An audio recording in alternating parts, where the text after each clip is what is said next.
Hello అండి.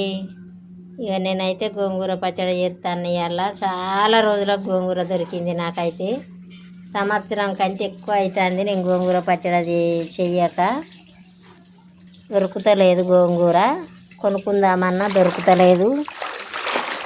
గోంగూర మాత్రం కొనుక్కొని చిన్న ఆకులు తెంపక ముందే కట్టలే నీళ్ళల్లో వేసి బాగా గిట్ట జాడించి కడగాలి. ఆకుల పొంటి ఏమన్నా ఉసుక లాంటిది ఏదన్నా ఉన్నా కూడా శుభ్రంగా పోతుంది.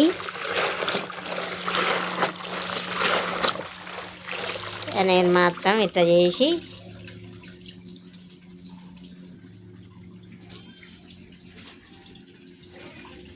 గోంగూర తినక ఎన్ని రోజులు అవుతుందో 10 రూపాయలకు ఒక కట్టాటు. ఇప్పుడే పొద్దుపోయి అమ్మ వచ్చింది తీసుకున్నా. నేనైతే బట్టలు ఎండేసి దండం తీగకు కట్టలు గిట్ట తలిగిచ్చిన. అటు సగం ఇటు సగం చేసి మంచిగా నీళ్ళు అన్నీ అడిచిపోతాయి. అందుకని నీళ్ళు అడిచిపోయినాక తెంపుదామని ఇట్లనైతే తలిగిచ్చిన. ఇప్పుడు ఒక్క బొట్టు లేకుండా నీళ్ళు అడిచిపోయి గోంగూర పొడి అవుతుంది. అయినాక తెంపుతా.